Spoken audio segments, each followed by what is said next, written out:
Hi, my name is Todd Gayley. The title of my talk is The Wolfram Language in a Sailboat Racing Telemetry System.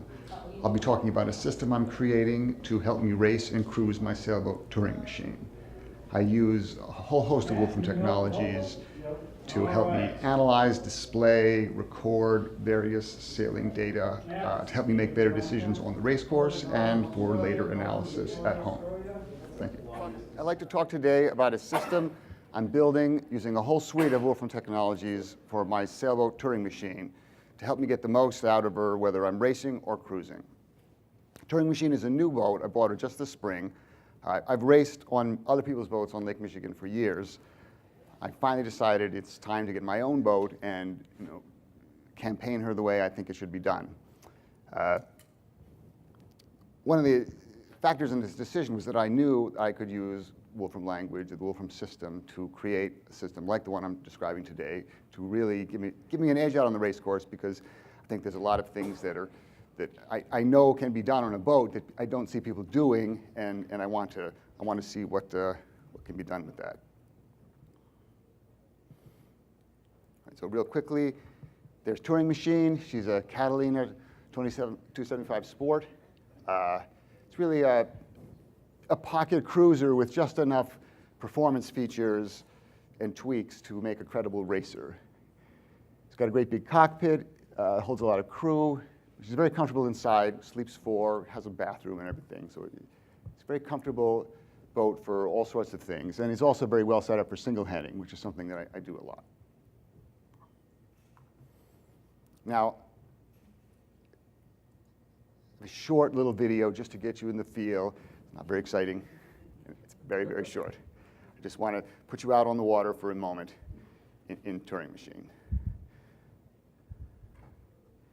So anyway, so this is a starting line, just over the starting line. You see I raced just off of the downtown Chicago. So this is flying along with the Spinnaker. My intrepid crew.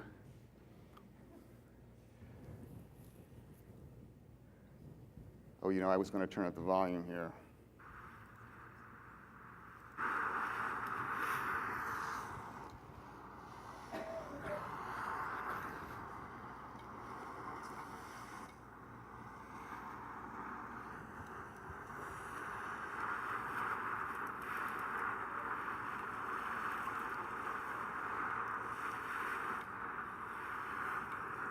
We caught that guy. So anyway, all right, so there's a little downwind and upwind sailing on Turing machine.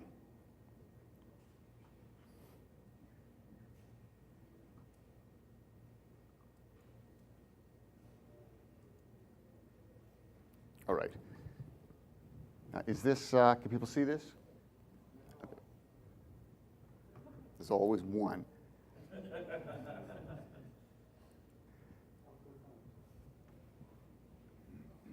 All right, so these are the system components. Here in the upper left, there's a built-in instrument display on the boat. That's not really part of my system, but of course there is one. But the boat instruments, I have wind speed, wind direction, the speed of the boat through the water, the compass heading, the water depth, which I'm not making much use of at the moment, and GPS position. In the cockpit, I have an Android tablet with some custom software that I'm writing to display various controls and information the way I want them displayed. That's the heart of the visual user interface part of the system. I have an Amazon Echo Tap in the cockpit. That's it sitting there. This is for the voice interface, which we'll see a little bit later on. In the cabin, there's a laptop PC. This is the hub, the core of the system. It's running Mathematica, of course. And it does really all of the work. It's plugged into the boat network, captures data from the boat network, from the instruments, does various logging and analysis of the data. And it also communicates with the tablet in the cockpit. And then I have an iPhone in the cabin as well. That's just a Wi-Fi hotspot. The only thing in the system that needs internet is the voice interface. The Amazon Echo needs to talk to the internet. It's important because it's important that the system doesn't rely on the internet, because there's places that I sail where I can't get a phone signal. I can't get a Wi-Fi. All right, so So what's my motivation for creating this system? Well, for one thing, I mean, basically racing is hard. There's a tremendous amount of things to concentrate on and think about while you're out there on the race course. It's hard to even appreciate that. You sail around, you think this is easy, get out on the race course where you're trying to sail absolutely as fast as you possibly can at every moment. It's really quite challenging. I often race shorthanded. I have a small crew. Some members of my crew are inexperienced. I really need whatever assistance I can get in terms of strategic ideas or information about how fast the boat is sailing and how fast I should be sailing. There's a lot of folklore in sailing. It's amazing how much folklore there is in sailing. And I really wanted to get some actual data analysis in to really try to understand what's going on. Now, I know there are commercial hardware and software that solve some of these problems. There are expensive, chart plotters and other types of instrument displays. And there's racing software that does some of the things that this software will be able to do in terms of what it can display and what it can tell you about your boat. But this stuff is very expensive, and there's no way it's going to do what I actually want it to do. There's no way it's going to be flexible enough. And I know that using the advantage of Wolfram Technologies that I can easily put together something. I mean, the Android programming for the laptop, for the tablet is challenging, but the actual core analysis and collection and that is all done in Wolfram language. That's actually relatively straightforward. So I know that I can tweak this exactly the way I want it. All right, so here's some of the Wolfram technologies.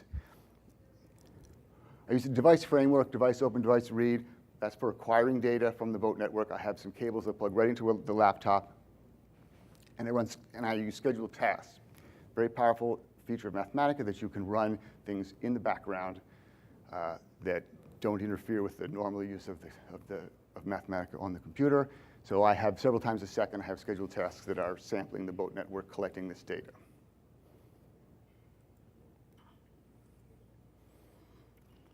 Socket Listen. I use Socket Listen to create essentially a micro web server on the PC. The PC has its own hosted network, Wi-Fi network. I use Socket Listen, and really the code I use for Socket Listen comes right out of an example that's in the docs. It just sits there listening on a socket, waiting for requests coming in.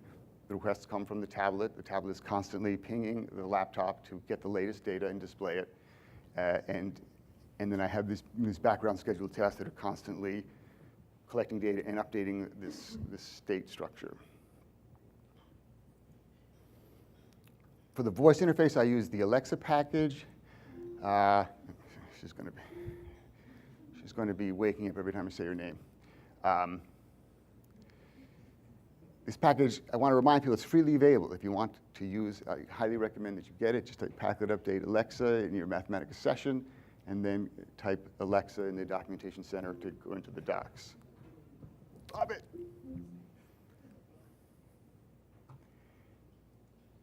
And then 2 for 1 here. The Wolfram Cloud hosts the Alexa skill for the voice interface. Like I said, I could use the cloud more, but I have to really be internet free as much as possible out on the boat. And then, of course, I have the full suite of analysis and visualization functions in Mathematica for during and after the race. All right, so I just want to give an example of the sort of thing that we can learn from to use out on the course. I mean, this is a little manipulate that is a representation of boats tacking upwind. Now, you probably know the sailboat can't sail directly into the wind. Most sailboats can sail at most around 45 degrees pointing into the wind. So here we have 2 boats. The wind is the black arrow, and that little orange flag up there is the mark where boats are sailing to. Just to make things easy, I've got the boat starting on different tacks, on different directions. So the red boat is going to tack once. It's going to sail all the way out to the side and tack once towards the mark, and the green boat tacks randomly. Now, of course, you would never actually tack randomly in a race, and you would also never tack just once, sail all the way out to the ley line and up to the mark for reasons that are beyond the scope of this talk. But I just want to compare what happens to these 2 boats. You probably know, as they go up the course, it doesn't really matter how many times you tack. They tie. The boats will always tie. Now, in the real world, every time you throw in a tack, you slow down. So you're not going to tack a lot. But to a first approximation, it doesn't really matter. However, that is not the case when there's wind shifts. So now I've modified this scenario to show that the red boat is going to tack on wind shifts. When it detects that the wind has shifted and it's against it, it will tack. The green boat will continue to tack randomly.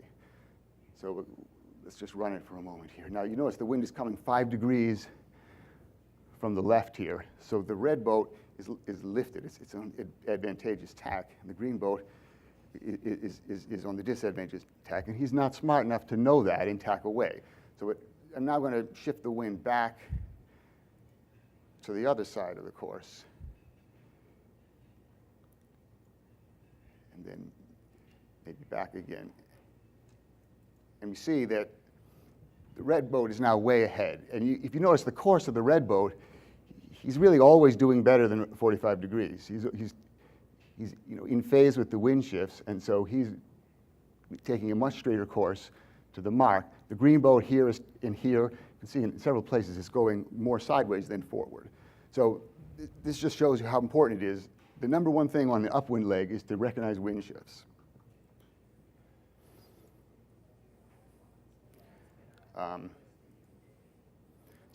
So the question, should I tack, is definitely not easy to answer on the race course.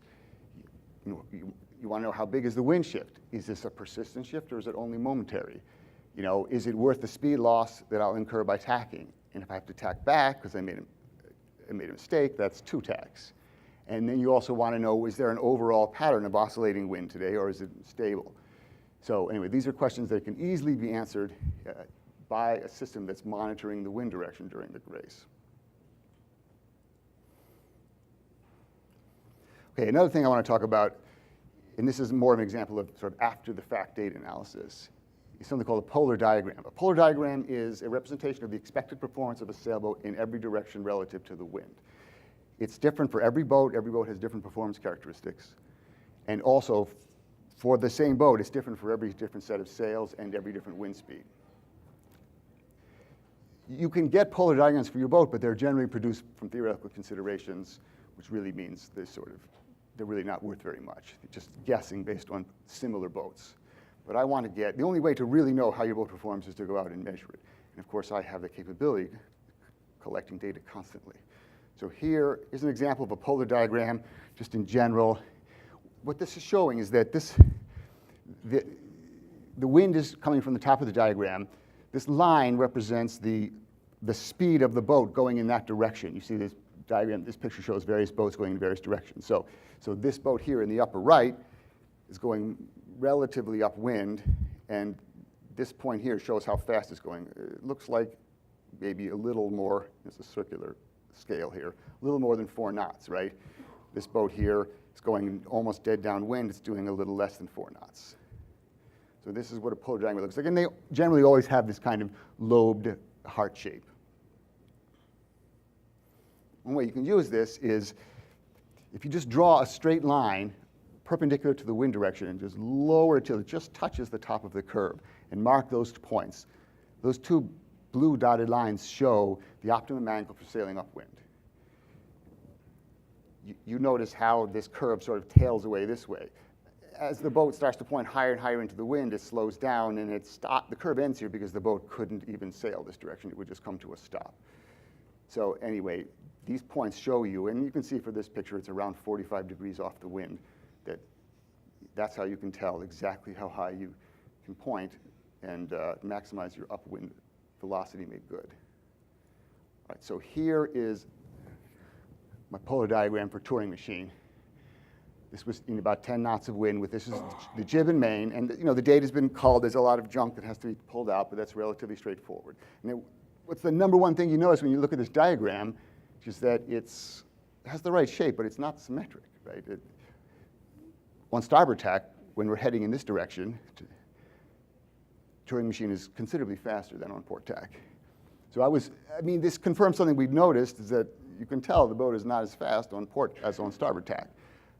But this puts some real data to it. Now that's something I'll have to look at in the off season. Sometimes there's various reasons that might be. Maybe this mast isn't exactly straight or the rig isn't tuned properly. Sometimes the keel isn't put on exactly straight. But these are all things to look into. But in any case, if you were to draw that horizontal line across the top here, see where it touches. It looks like about here and here. So this is actually very good because that's much higher than 45. That's around 40, I would say. So that means Turing machine points into the wind very well, probably around 40 degrees away from the wind, that's a good sign. All right, and here's another program for a more complicated one. This is not from Turing machine. This shows two different, each of these curves, there's two of them. You see there's this one and it kind of breaks, and then there's a second one. That's because this top curve is for the jib and main, and the bottom curve is when flying a spinnaker. The point I want to make about this is that to know the optimum angle to sail upwind on a boat is generally very easy. If you point a teeny bit too high, the sails start to luff, the boat slows down, you know you're doing it wrong. But when you're going downwind, it's much more difficult. That's what people don't realize, that the boat sails relatively slowly dead downwind. It's not a good direction to sail. You almost never sail directly downwind. And you can see that on these curves. Say, let's take a look at this, the inner curve, right? You can see that dead downwind, this boat only sails around 3 knots. Out here, at 150 or 130 it is, boat is sailing almost 5 knots. So when you're out there on the course, you know if I sail dead downwind, I mean, this is assuming my course is dead downwind, as it often is in a race. You know you're going slow, but if you go over here, you'll speed up. But it's not obvious but you're not going right to the course, so it's not obvious where the correct point is to go to sort of maximize your speed towards the mark. Anyway, that's what the polar diagram shows. Once again, these little dots show the optimum direction to sail to go downwind, get the greatest velocity made good downwind. And again, these points are just, if you imagine a horizontal line drawn across here, that's where it would touch every time. So here, this is for 8 knots of wind, this curve. You can see that the boat needs to sail around 145 or 143 or something like that degrees off the wind. So this is a really useful picture to get, and here's the data for Turing machine. Once again, it's faster on starboard tack, so there's something you have to deal with. But already I've learned something very useful to know, which is this point about here. This is around 160. So it means with the wind around, this is around 140. The wind around 40 degrees off the stern is the fastest place to sail when you're trying to get downwind, at least on starboard tack. I have to get more data really on port tack to understand that. So already I've learned something that I did not know. It was not at all obvious just from sailing around that 140, at least in 10 knots of wind, is the right angle to go at. Okay, now I don't really have time to talk about some of these implementation stuff. I just want to get on to the very simple system demo. So what I've got here, this is actually, I don't want to try to project the Android screen, so I'm going to run in an emulator.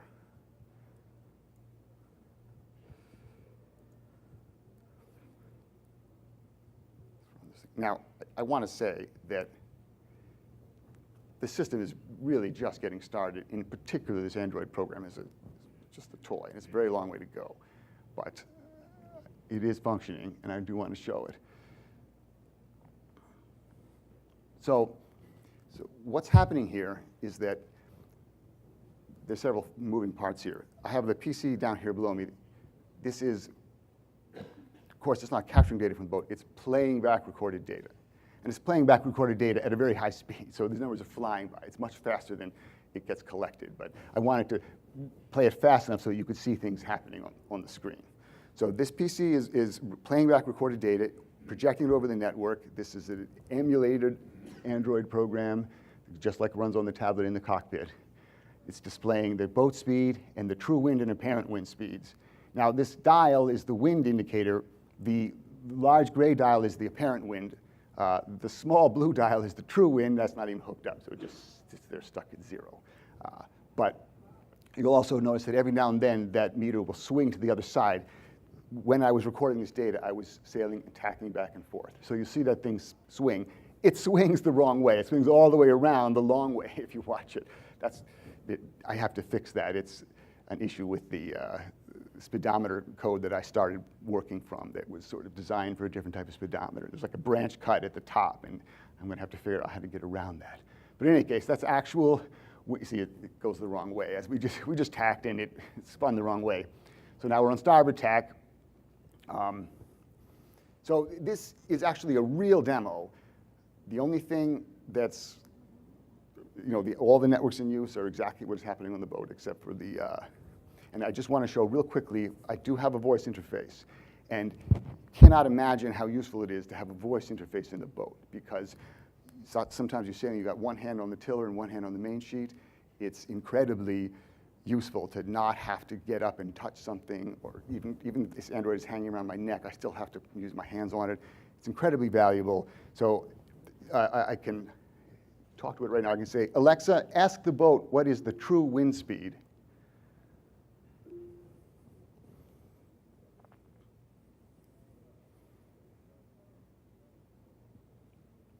Come on, Alexa, ask the boat what is the true wind speed.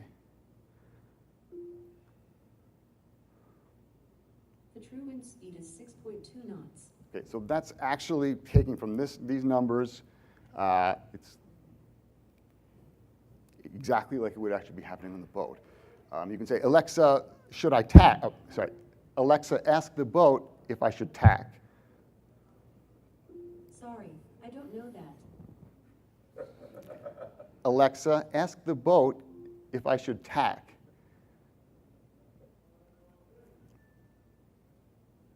No, there is no reason to tack. And you can also say something like, Alexa, ask the boat, how am I sailing? You should be faster. 500 Right, now that was fake because she actually answered, she told me how fast I should be sailing.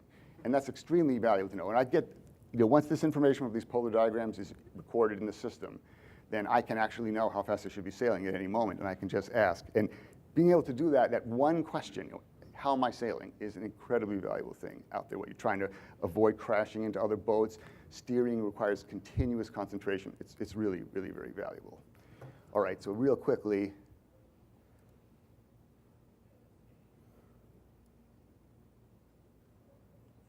final slide here. So some of the questions that the system can answer, including through a voice interface, how far to the next mark? What's the bearing to the next mark? Lots of times it's hard to actually, the marks are very small in the water. You don't actually know which direction it is. How long till I reach the next mark? How fast am I sailing? Am I on the optimum angle to the wind at the moment? How far away is the ley line? Even very technical things like, should I do a jibe set or a bear away set at the next mark? What sail should I use on the next leg? The wind may have shifted, and the system will tell me you should set the spinnaker for the next leg, and I wouldn't have known that if I didn't have the system in place. So in any case, these are just some of the things that this system will be able to tell me, and actually even through a voice interface. Okay, that's all I have. Thank you very much.